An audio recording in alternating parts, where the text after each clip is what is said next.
আসসালামু আলাইকুম সবাইকে আজকের ক্লাসে স্বাগত। আমরা আজকের ক্লাসে আলোচনা করব আহ, সন্ধির দ্বিতীয় পার্ট। অর্থাৎ আজকের ক্লাসে আমরা সন্ধি শেষ করব। গত ক্লাসে আমরা সন্ধির বেসিক পড়েছি এবং সন্ধির স্বরসন্ধিটা শেষ করেছি। আমরা আজকের ক্লাসে ধরব ব্যঞ্জন সন্ধি। প্রথমে আমরা ব্যঞ্জন সন্ধি নিয়ে কথা বলবো। ব্যঞ্জন সন্ধি। সর্দি লাগার কারণে কথাগুলো অত স্পষ্ট হচ্ছে না, সেজন্য দুঃখিত। তো আমরা ব্যঞ্জন সন্ধি শিখবো। ব্যঞ্জন সন্ধির কয়েকটা সূত্র শিখবো। ওই সূত্রের মধ্যে আমরা ব্যঞ্জন সন্ধিটা শেষ করে ফেলবো, ঠিক আছে? তো আমরা প্রথমে মাথায় রাখবো ব্যঞ্জন সন্ধির 1 নাম্বার সূত্র হচ্ছে 3 সমান 1। 3 সমান সমান 1। এই 3 সমান সমান 1 এর সূত্রের মাধ্যমে আমরা ব্যঞ্জন সন্ধিটা প্রথমে শেষ করার চেষ্টা করব। কিভাবে দেখেন, ক চ ট ত প, দাগ দিলাম। 2 নম্বর লিখেন খ ছ ঠ থ ফ। এরপর দেখেন গ জ ড দ ব। আচ্ছা, এটা থেকে আমরা 1, এটা 2, এটা 3 নাম্বার সিরিয়াল। সবাই একটু খেয়াল করেন আমি কি বলতে চাচ্ছি। 3 সমান সমান 1, হ্যাঁ 3 সমান সমান 1 বিষয়টা আসলে কেমন? 3 সমান সমান 1 মানে হচ্ছে আপনার যদি কোন একটা শব্দের মধ্যে 3 নাম্বার ঘরের কোনো বর্ণ থাকে, কি বলছি, 3 নাম্বার ঘরের কোনো বর্ণ থাকে, তাহলে সেটা হয়ে যাবে 1 নাম্বার ঘরের বর্ণ। কিভাবে একটু আমরা খেয়াল করি। যেমন আমি একটা শব্দ লিখলাম দিগন্ত। সবাই একটু খেয়াল করি, কি লিখলাম আমি? দিগন্ত। হ্যাঁ, এই দিগন্ত শব্দকে আমরা যদি সন্ধি বিচ্ছেদ করি তাহলে কি দাঁড়ায় দেখেন। আমি যদি এখানে বলি দি, এখানে দেখেন গ গ আছে, তো গ 3 নাম্বার ঘরের বর্ণ। দেখেন গ 3 নাম্বার ঘরের বর্ণ, তাহলে হয়ে যাবে 1 নাম্বার ঘরের বর্ণ, তাহলে গ হয়ে যাবে ক। ঠিক এভাবেই সন্ধিটা হয়, মাথা রাখবেন। এটা হয়ে গেল দিক। এখানে আমি হসন্ত দিয়েছি। হসন্ত কেন দিয়েছি? কারণ হসন্ত মানে থামা, থামতে হবে। কারণ দিক, থামলাম। তো গ চলে ক হয়ে গেল। মনে মনে এখানে একটা কি আছে? অ আছে। কেন অ থাকে? কারণ আমরা জানি প্রত্যেকটা ব্যঞ্জন বর্ণে একটা অ থাকে। এই অটা আমি এখানে লিখলাম, বাকি আছে নয়ত। তাহলে হয়ে গেল দিক যোগ অন্ত। দিক যোগ অন্ত। আচ্ছা, আর একটা উদাহরণ দিই আমরা। এই দিগন্ত দিয়ে আপনি চাইলে অনেকগুলো উদাহরণ দিতে পারেন, কারণ আমরা সবসময় মাথায় রাখবো যে যত জায়গায় গ থাকবে, একদম যত জায়গায়, প্রত্যেক জায়গায়। আমি যদি লিখি যে বাগাড়াম্বর, বাগাড়াম্বর,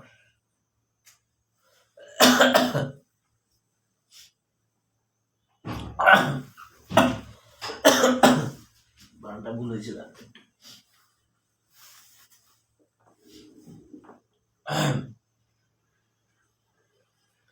বাগাড়াম্বর, তাহলে এটা অ্যান্সারটা কি হবে দেখেন। গ আছে, গটা হয়ে যাবে ক। দেখেন বাক, আর এখানে আছে কি আকার। আকার মানে আকার। আশা করি বুঝতে পেরেছেন। অর্থাৎ আমরা কি করব, গ থাকলে সেখানে ক বসিয়ে দিব। এই হচ্ছে মূল 3 সমান সমান 1 এর প্রথম কৌশলটা। তাহলে গ থাকলে কি দিব আমরা? ক দিব। দিক যোগ অন্ত সমান সমান দিগন্ত। সবাই কি এটা বুঝতে পেরেছেন? একটু বলেন তো আমাকে।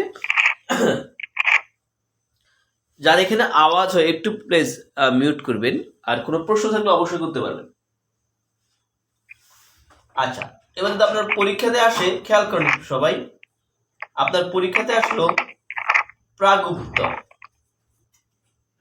আচ্ছা, আপনারা প্রাগুপ্ত শব্দের অ্যান্সারটা কি হবে বলুন তো? প্রাগুপ্ত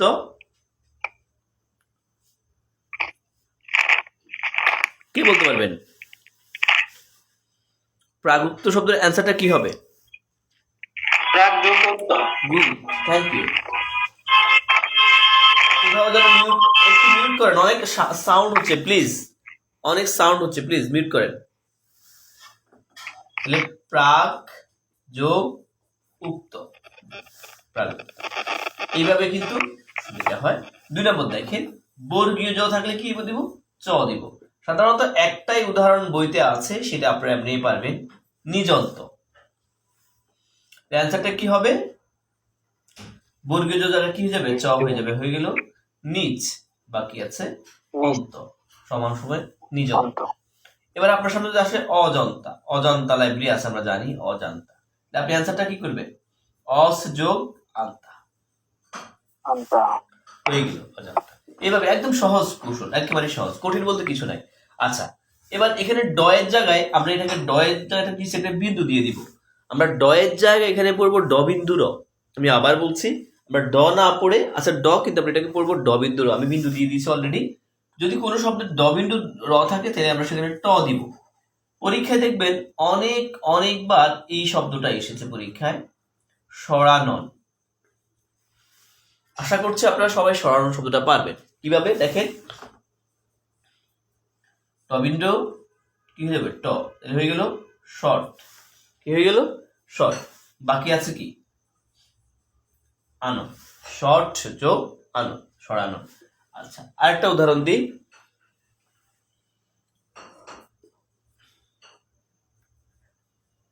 ষড়যন্ত্র, ষড়যন্ত্র। তাহলে অ্যান্সারটা কি হচ্ছে দেখেন, যন্ত্র। ষড়ঋতু, ঋতু। দেখছেন, তাহলে কি হবে অ্যান্সারটা? শর্ট যোগ ঋতু। একেবারে সহজ সৃষ্টি, কঠিন বলতে আসলে কিছু নেই। এইভাবে আপনার অ্যান্সার গুলো লিখবেন, অর্থাৎ ড বিন্দু র থাকলে সেখানে আমরা ট বসাবো। এবার যাবো দ, দ থাকলে আমরা কি বসাবো? ত বসাবো। এবার একটু বলি, সাধারণত খণ্ডত্ব হয়, কারণ কি? তয়ের খণ্ডরূপ হচ্ছে খণ্ডত, এই জন্য সাধারণত তয়ের পরিবর্তে খণ্ডতটাই হয়। দ থাকলে খণ্ডত বসাবো, বা ত বা খণ্ডত একই কথা। যেমন পরীক্ষাতে আসলো তদন্ত, তাহলে আমরা অ্যান্সার কি করবো বলেন? আমরা লিখবো তথ যোগ অন্ত, তথ যোগ অন্ত সমান সমান তদন্ত। এখন আমি যদি আপনাকে বলি তদ্ভব, তাহলে তদ্ভবটা অ্যান্সার কি হবে দেখেন। আমি যদি বলি উদ্ভব, তাও হবে উৎ যোগ ভব, তদ্ভব, তথ যোগ ভব, উদ্বোধন, উৎ যোগ বোধন। ঠিক আছে, পারবেন তো? আশা করি পারবেন। ওকে, এবার যাবো ব। ব থাকলে প হয়, একটাই মাত্র উদাহরণ, এর বাইরে একটা উদাহরণ নাই বলির মধ্যে, সুবন্ত। আপনি অ্যান্সার করবেন সুফ যোগ অন্ত, সুফ যোগ অন্ত সমান সমান সুবন্ত। সবাই কি এই 3 সমান সমান 1 এই সূত্রটা মাথায় ঢুকেছে আপনাদের? সামনে গাইতে পারি? এটা হচ্ছে ব্যঞ্জন সন্ধি পড়ছি আমরা। কি সন্ধি? ব্যঞ্জন সন্ধি। আশা করি 3 সমান সমান 1 আপনারা সবাই বুঝতে পেরেছেন। আমরা 3 সমান সমান 1 দিয়ে ব্যঞ্জন সন্ধির প্রথম সূত্রটা শেষ করলাম। এবার যাবো আমরা ব্যঞ্জন সন্ধির দ্বিতীয় সূত্রে। কিভাবে দেখেন, আমাদের পার্শ্ববর্তী দেশ হচ্ছে ভারত। ভারতের একসময় ক্রিকেটের ক্যাপ্টেন ছিল সৌরভ গাঙ্গুলি। সৌরভ গাঙ্গুলি বর্তমান দাদাগিরি করে থাকে। আর তার স্ত্রীর নামটা কি কেউ জানেন? সৌরভ গাঙ্গুলির স্ত্রীর নাম কি? ডোনা গাঙ্গুলি। তো এই ডোনা একবার তার ছোট বোনকে নিয়ে মার্কেটে গিয়েছে লিচু কেনার জন্য। তো সে লিচু নিশ্চয় লিচু কেমন কিনবে? তাজা কিনবে, পচা তো সে কিনবে না। সে কেমন লিচু কিনলো? তাজা লিচু। তো তার ছোট বোন, আমরা জানি হিন্দু ধর্মের মধ্যে বড় বোনকে দিদি বলে ডাকে, তখন তার দিদি তাকে বললো যে, তার দিদি তাকে কি বললো? বললো যে ডোনাদি তাজা লিচু সমান সমান খণ্ডত। আপনি একটু মাথায় রাখবেন, ডোনাদি তাজা লিচু। আপনারা এই সূত্রের মাধ্যমে একদম ব্যঞ্জন সন্ধির বলতে গেলে 3 ভাগে 2 ভাগে শেষ হয়ে যায় এই সন্ধির মাধ্যমে। ঠিক আছে, এটা হচ্ছে ডোনাদি তাজা লিচু। এটা একটু সহজ একটা সূত্র, তো মাথায় রাখবেন। এই সূত্রের মাধ্যমে আমরা 7,000 সন্ধি এই লাইনের মধ্যে পাবো। কিভাবে দেখেন, ড দন্ত ন, দ, ত, বর্গীয় জ, ল, চ, 7টা বর্ণ আছে।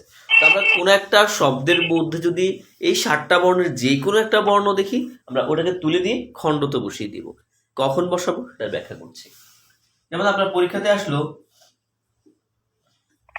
উড্ডিন। এখন বলছে যে উড্ডিন শব্দের সন্ধি বিচ্ছেদ করো। এখন আমি আপনাদেরকে যে সূত্রটা দিয়েছি সেখানের মধ্যে আছে মাত্র একটা ড। আমি বলছি একটা ড থাকলে এখানে সেই খণ্ডত্ব হবে, কিন্তু এখানে ড আছে দুইটা, তখন আমরা কি করব? হ্যাঁ, তখন আমাদের কিছু কাজ আছে। সেটা হচ্ছে কি, দেখেন আমরা যখন হাঁটার সময় মাঝে মধ্যে ইটের কংক্রিট বা কোনো কিছুতে আমরা উষ্টা খেয়ে পড়ে যাই বা ধাক্কা খেয়ে পড়ে যাই। এরপর যখন আমি উঠে দেখি যে কোনটার সাথে ধাক্কাটা খেয়েছে, ইটের কংক্রিট যদি ধাক্কা খেয়ে থাকি ওই ইটের কংক্রিটটা ফেলে দিই, আমি কিন্তু পুরো রাস্তাটা ফেলে দিই না। ঠিক তেমনিভাবে মাথায় রাখবেন যে যখন আমরা এই শব্দটা পড়বো, শব্দ পড়ার সময় প্রথম যে ডয়ের মধ্যে আমি ধাক্কাটা খাবো বা যে ধাক্কাটা পড়বে ওই ডটা আমি পরিবর্তন করে দিব। তেমনিভাবে এটা একটু পড়েন, দেখেন উড ডিড। উড ধাক্কাটা প্রথম লাগছে কোথায়? প্রথম ডতে, উড। অর্থাৎ আমার প্রথম ধাক্কাটা লাগছে এই ডতে, উড। এই ড এর পরিবর্তে আমি কি বসিয়ে দিব? খণ্ডত। বাকি আছে যা আছে তা, বাকি আছে ডিড। বিমান কি করে? বিমান করে উড্ডয়ন। এবার আপনাদের পরীক্ষাতে আসলো যে উড্ডয়ন শব্দের সন্ধি বিচ্ছেদ করো, তাহলে কিভাবে করবো আমরা? দেখেন এখানে বলবো সেম উড্ডয়ন। তাহলে অ্যান্সারটা কি হবে? উড। অ্যান্সারটা হচ্ছে ডয়ের পরিবর্তে খণ্ডত হয়ে গেল উথ। বাকি আছে কি? ডয়ন। তাহলে উথ যোগ ডয়ন, উথ যোগ ডয়ন, উড্ডয়ন। আচ্ছা, এবার পরীক্ষা যদি আসে আপনার বৃহৎ ডক্কা, সরি, বৃহৎ ঢক্কা, এর অ্যান্সারটা কি হবে বলেন তো? নিশ্চয়ই পারবেন আপনারা। এটা হচ্ছে কি, ডয়ের পরিবর্তে খণ্ডত, বৃহৎ যোগ ঢক্কা। সরি, এখানে ড, সরি সরি সরি, ড হবে একটা, বৃহৎ ডক্কা। দুইটা ড না, একটা ড হবে, বৃহৎ ঢক্কা। ডয়ের পরিবর্তে ওকে। তাহলে আমাদের ড একটা গেল। এবার আমি আপনাদেরকে বলি উন্নয়ন। দেখেন উন্নয়ন শব্দের সন্ধি বিচ্ছেদ কি হবে? উন্নতি শব্দের সন্ধি বিচ্ছেদ কি হবে? শুধু কাল এই উই হবে আর কিছু হয় না? অবশ্যই হয়। দেখেন আমি যদি বলি মৃন্ময়, চিন্ময়, শব্দগুলোর অ্যান্সার কি হয়? দেখেন উন, ধাক্কাটা হচ্ছে কোথায়? নয়ের মধ্যে। আমরা অ্যান্সারটা কি করবো? নয়, উত। বাকি আছে নয়ন, ঠিক না? নয়। এবার দেখেন উন, ধাক্কাটা নয়ের মধ্যে, তাহলে হয়ে যাবে উত। বাকি আছে নতি। ওকে, এরপর আছে মৃন্ময়। তাহলে দেখেন হয়ে গেল নয়ের পরিবর্তে খণ্ডত, বৃত। বাকি আছে ময়, বৃতময়। চিন্ময়, চিন, নয়ের পরিবর্তে খণ্ডত, চিত ময়। সবাই কি নয়টা বুঝতে পেরেছেন? সহজ না একদম?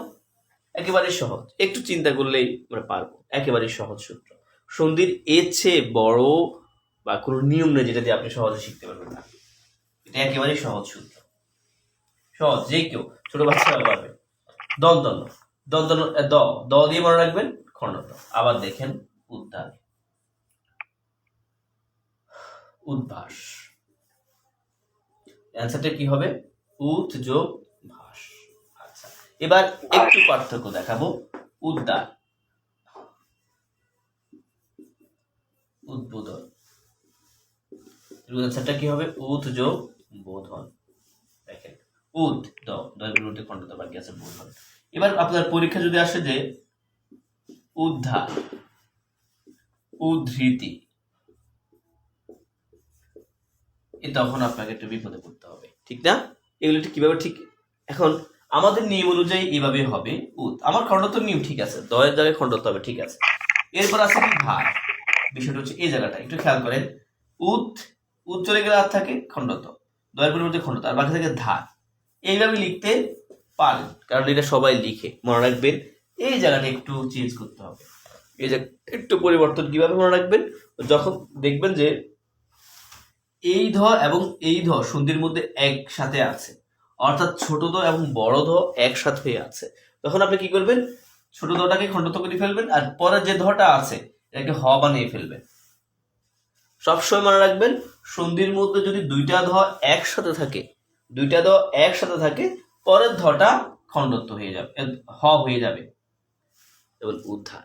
এবার আপনাকে একই নিয়মে এটা কি হবে বলেন? এটা হবে উদ হইল ধ, ধ আছে, দুইটা ধ একসাথে আছে, এই ধটা কি হয়ে যাবে? হ হয়ে যাবে, রিকারের জায়গায় রিকার বসে যাবে, বাকি আছে তি, উদ্যোগ রীতি। সবাই বুঝতে পেরেছেন? অর্থাৎ সহজ একটা কৌশল এখানে মাথায় রাখতে হবে যে দুইটা ধ থাকলে পরের ধটা দ্বিতীয় শব্দে হ হয়ে যাবে। এটা একটু মাথায় রাখতে হবে, এটা ব্যতিক্রম। ঠিক আছে, ওকে। তাহলে আপনারা ভুল না করেন, এই জন্যই কিন্তু আমি এটা করিয়ে দিচ্ছি, না হয় সমস্যা হয়ে যাবে। ঠিক আছে,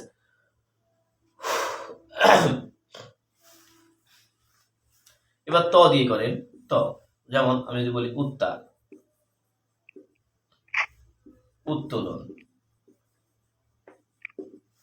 উত্তীর্ণ। তবে একটু অ্যান্সার করেন তো, এগুলা পারবেন কিনা বলেন, অ্যান্সার গুলো কি হবে দেখি আপনারা বলেন তো। আজকে 9টা হওয়াতে অনেকে ক্লাস করতে পারছে না, বিষয়টা কি রকম আমি বুঝতেছি না।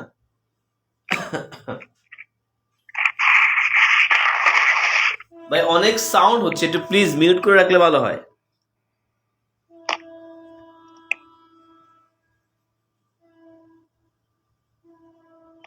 আব্দুর রাজ্জাক ভাই একটু মিউট করে রাখেন ভাই প্লিজ।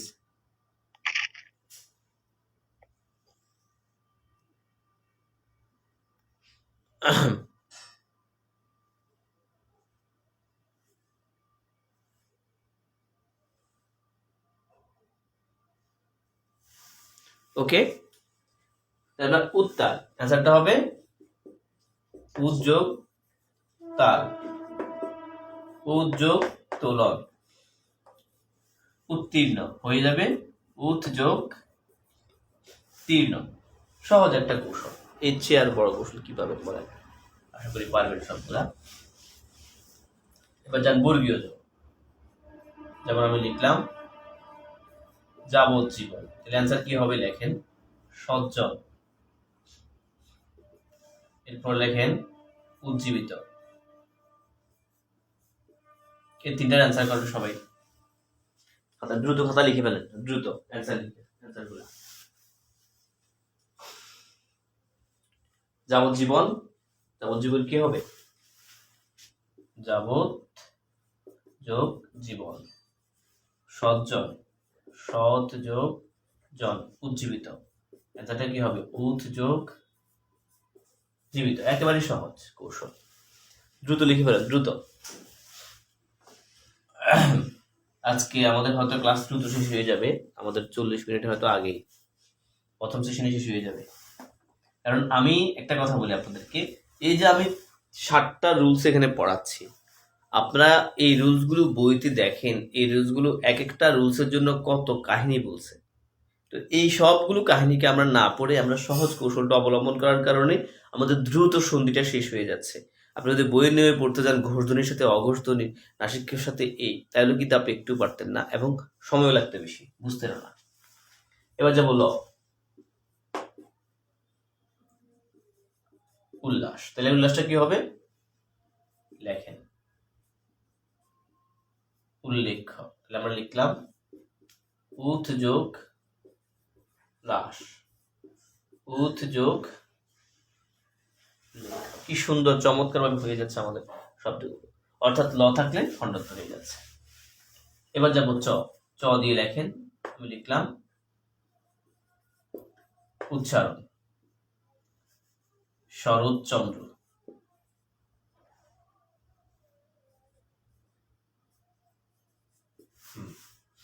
শরৎচন্দ্র।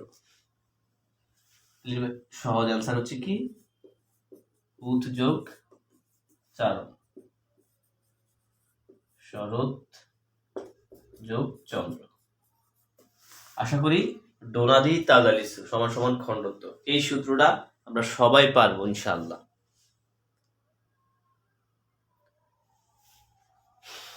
আচ্ছা, আমরা এখনো ব্যঞ্জন সন্ধি পড়ছি, এটা আমাদের ব্যঞ্জন সন্ধির দ্বিতীয় রুলস। দ্বিতীয় রুলস হলেও এখানে আমরা 7টা রুলস শিখছি, আগেরটাও শিখে ফেলছে, তাহলে আমরা 2টা রুলস কভার করে ফেললাম। আচ্ছা, এবার ব্যঞ্জন সন্ধির আরেকটা রুলস দেখায় মুখোমুখি, সেটা হচ্ছে কি যদি কোনো শব্দের মধ্যে অনুস্বার থাকে সেখানে আমরা ম দিব। কি বলছি সহজ কথা, যদি কোনো শব্দের মধ্যে আমরা অনুস্বার পাই সেখানে আমরা কি দিব, ম দিব।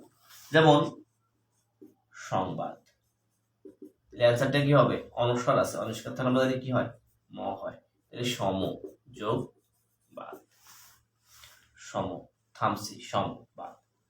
এবার যে সংসার, অ্যান্সারটা কি হবে সম যোগ বাদ, সরি সমযোগ সার, অহংকার। অ্যান্সারটা কি হবে? অহং যোগ কার আছে, অহংকার। একই নিয়মে আপনার সামনে যত ধরনের এই শব্দগুলো আসে, আশা করি আপনারা সবাই পারবেন।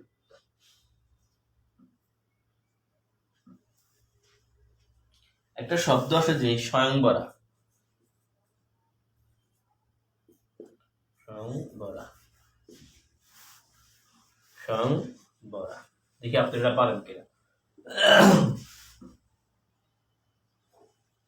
স্বয়ংবরা শব্দের অর্থ হচ্ছে স্বয়ংবরা শব্দের অর্থ হচ্ছে যে নারী নিজের পাত্র নিজেই চয়েস করে বিয়ে করে।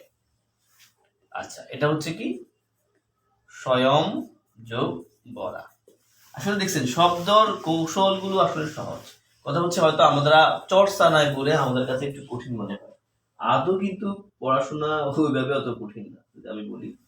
তাহলে আমাদের ব্যঞ্জন সন্ধিটাও আমি যে রুলস গুলো আপনাদেরকে পড়িয়েছি, আশা করি রুলস গুলো পড়েন, ইনশাল্লাহ ভালো কিছু হবে। এবার যাব আমরা বিসর্গ সন্ধি। বিসর্গ সন্ধি বাংলা সাহিত্যে দুই ধরনের, বাংলা ব্যাকরণে দুই ধরনের হয়ে থাকে। একটাকে বলা হয় রজাত, আর একটাকে বলা হয় সজাত। সজাত অর্থাৎ বাংলা সাহিত্যে আবার তিনটা স আছে, একটা দন্তস্ব, একটা মূর্ধন্য স, একটা তালব্য।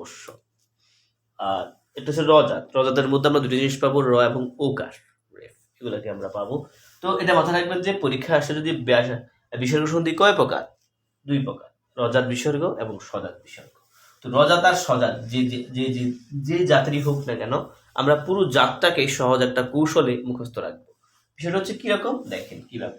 আমরা একটা বান্ধবীর নাম হচ্ছে শশী, আর বান্ধবীর নাম কি বললাম? শশী।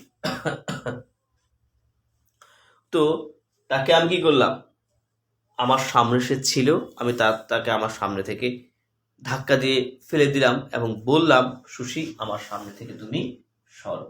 কি বললাম খেয়াল করেন, আমি বললাম শশী সরো। হ্যাঁ, এই শশী সর সূত্রের মধ্যে আমাদের সম্পূর্ণ বিসর্গ সন্ধি শেষ, আর পড়া দরকার নেই। বিসর্গ সন্ধি এক সূত্রে শেষ, শশী সরো। আপনি এর বাইরে আর বিন্দু পরিমাণে কিছু পড়া দরকার নেই। শশী সরো কিভাবে দেখবেন? ওকে, দেখেন, একটা হচ্ছে স স স র অ, থাকলে বিসর্গ হবে। কিভাবে? পরীক্ষাতে আপনি পুনশ্চ, রবীন্দ্রনাথ একটা উপন্যাসের নাম হচ্ছে পুনশ্চ আসলো, কি করবেন? পুন বিসর্গের জায়গায়, সরি তাহলে অবশ্যই জায়গায় বিসর্গ। যেমন আপনি আর দেখবেন শব্দের মধ্যে আমরা থামে গিয়ে যেমন পুনুষ, পুনুষ থামলাম না, শয়ের মধ্যে থামলাম, এই জন্য শয়ের পরিবর্তে বিসর্গ, বাকি আছে চ, পুনশ্চ।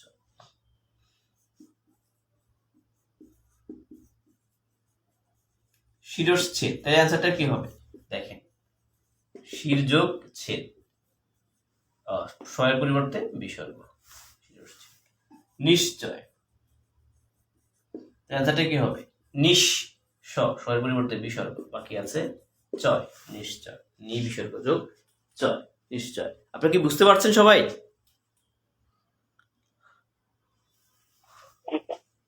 সহজ, একদম একদম সহজ। এটাই আমাদের ডোনাদি তালার সিস্টেমটা একই রকম।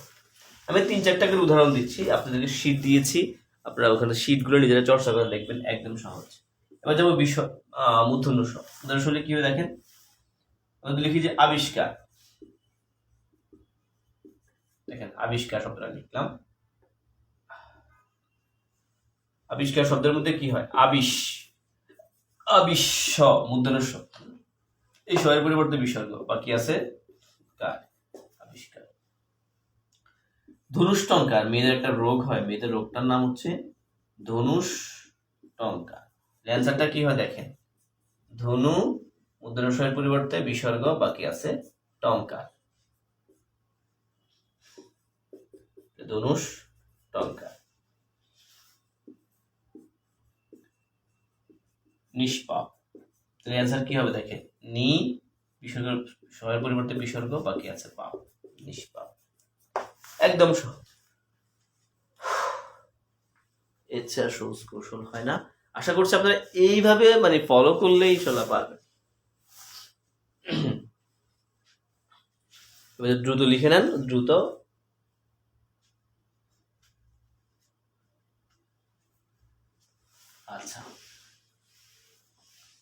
এবার যাবো আমরা দন্তস্ব। কোনো শব্দের মধ্যে দন্তস্ব যদি ধাক্কা লাগে তাহলে সেটাও আমরা বিসর্গ বানিয়ে দিব। যেমন দেখেন কিভাবে, আমি যদি বলি যে পুরস্কার, আমি বললাম নিস্তেজ,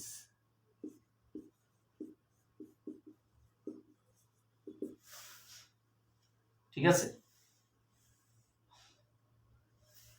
যদি আমি বলি যে নমস্কার, দেখেন এগুলো অ্যান্সার গুলো মিলিয়ে দেখেন। পুরস্কার, পুরো দন্তস্বর পরিবর্তে বিসর্গ, বাকি আছে কার বিসর্গ। নিস্তেজ, নি স্বয়ের পরিবর্তে বিসর্গ, বাকি আছে তেজ। নমস্কার, নম স্বয়ের পরিবর্তে বিসর্গ, বাকি আছে কার নমস্কার। কি চমৎকার ভাবে আপনি এগুলো সব অ্যান্সার করতে পারবেন, একেবারে সহজ কৌশলে। এবার আমরা পরে যাবো, আমি খুব দ্রুত করাচ্ছি। রয়ের রূপ দুইটা, একটু মাথা রাখবেন। রয়ের রূপ হচ্ছে দুইটা, একটা হচ্ছে র সরাসরি র, আর একটা রেপ, র এবং রেপ। মনে রাখবেন র রেপ যে দুইটা যে কোনো একটা হলে বিসর্গ হবে, ঠিক আছে। যেমন কিভাবে দেখেন,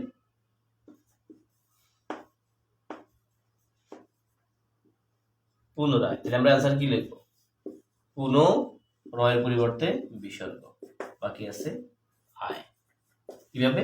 পুন পুন রয়ের পরিবর্তে বিসর্গ, বাকি আছে আকার এবং উদ্ধস্তি, আকার এবং উদ্ধস্তি। আকার মানে সরেয়া। পুনরাবৃত্তি, এটার অ্যান্সার কি হয় দেখেন, পুন রয়ের পরিবর্তে বিসর্গ, বাকি আছে আকার, এরপর আছে বৃত্তি, তাহলে আবৃত্তি, পুনরাবৃত্তি, ঠিক আছে। শুদ্ধ জাতটা পরীক্ষাতে কয়েকবার আসছে, শুদ্ধ জাত। এই শুদ্ধ জাতের অ্যান্সারটা পারেন কিনা দেখেন। আচ্ছা, এটা তো অন্য সূত্র, আমরা রয়ের মধ্যে এখনো আছে। আচ্ছা, এবার একই নিয়মে আপনার সামনে যতগুলো আসুক না কেন পারবেন। যেমন আমি যদি বলি নিরামিষ, নিরামিষে করা যায় কিনা দেখেন, নি রয়ের পরিবর্তে বিসর্গ, কি হলো নিরামিষ, আর বাকি আছে আমিষ। কি চমৎকার ভাবে মিলিয়ে গেল সব। আচ্ছা, এবার আপনারা যাবো রেপ। রেপ থাকলেও বিসর্গ হবে। যেমন আমি যদি বলি যে অন্তর্গত, অ্যান্সার কি হবে? অন্ত রয়ের পরিবর্তে বিসর্গ, বাকি আছে গত, অন্তর্গত। আমি যদি বলি অন্তর্ধান, তাহলে দেখেন অন্তর্ধান, অ্যান্সারটা কি হচ্ছে? অন্ত এর পরিবর্তে বিসর্গ, বাকি আছে ধান। সুন্দর মিলে গেছে। এবার আমি যদি বলি অন্তর্ভুক্ত, দেখেন অন্তর্ভুক্ত, তো অ্যান্সারটা কি হচ্ছে? অন্ত এর পরিবর্তে বিসর্গ, বাকি আছে ভুক্ত, অন্তর্ভুক্ত। কি চমৎকার ভাবে হয়ে যাচ্ছে সবগুলো। আমি আশা করি সবাই বুঝতে পারছেন। আর কারো কোনো সমস্যা হলে অবশ্যই আমাকে জিজ্ঞেস করবেন, আমি অ্যান্সার দেওয়ার চেষ্টা করব।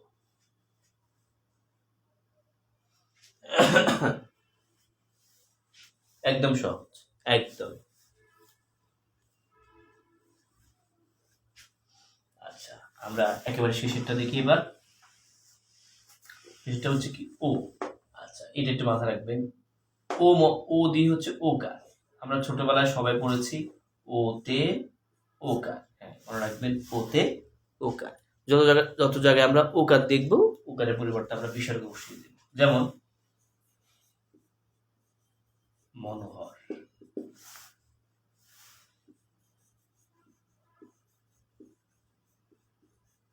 মনোযোগ, মনোযোগ, ঠিক আছে।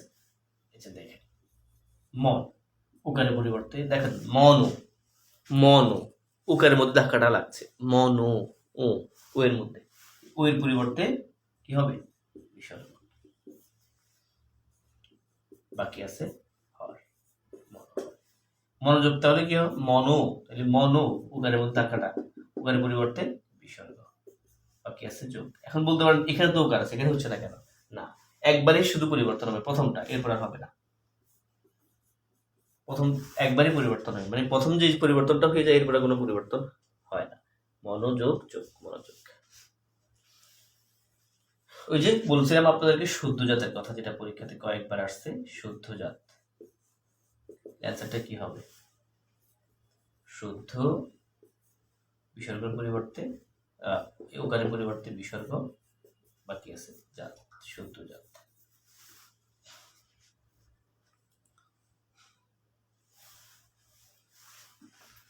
আশা করি সবাই এটা বুঝতে পেরেছে। সবাই কি বিসর্গ সন্ধিটা ক্লিয়ার বুঝতে পেরেছেন? কারো কোনো প্রশ্ন আছে? পারবেন তো সবাই? আচ্ছা, এবার একটা আপনাদের কথা বলি, সেটা হচ্ছে কি কিছু বিসর্গ নিপাতনে সিদ্ধ সন্ধি আছে। নিপাতনে সিদ্ধ মানে হচ্ছে যেগুলো ব্যাকরণের নিয়ম মানে না, অর্থাৎ সন্ধির নিয়ম না মেনে, মানে আমরা যে রুলসগুলো করিয়েছি আপনাদেরকে আমি, ওই রুলসগুলোকে না মেনে নিজের মতো করে হয়, সেগুলোকে বলা হয় বাংলা ব্যাকরণ নিয়মে নিপাতনে সিদ্ধ সন্ধি। তো এই নিপাতনে সিদ্ধ সন্ধি কোনো রুলস নেই, অল্প কয়েকটা, এগুলো জাস্ট মুখস্থ রাখতে হবে আপনাদের, কারণ আপনারা জানেন কিছু জিনিস মুখস্থ রাখতেই হয়। তো সেই জন্য মুখস্থ রাখার সহজ কৌশল আমি আমার শিটের মধ্যে দিয়ে দিচ্ছি, ওখান থেকে সবাই দেখে নেবেন। আর আমি আমার বইয়ের ছবি তুলে এখন আপনাদেরকে দিয়ে দেবো, যেন ওখান থেকে একটু গুছিয়ে আপনারা পড়তে পারেন। তাহলে আজকে এখানে আমরা ক্লাসটা শেষ করছি, কারণ আমাদের সন্ধি এখানেই শেষ। সবাই ভালো থাকেন, সুস্থ থাকেন, আল্লাহ হাফিজ, আসসালামু আলাইকুম রহমতুল্লাহ।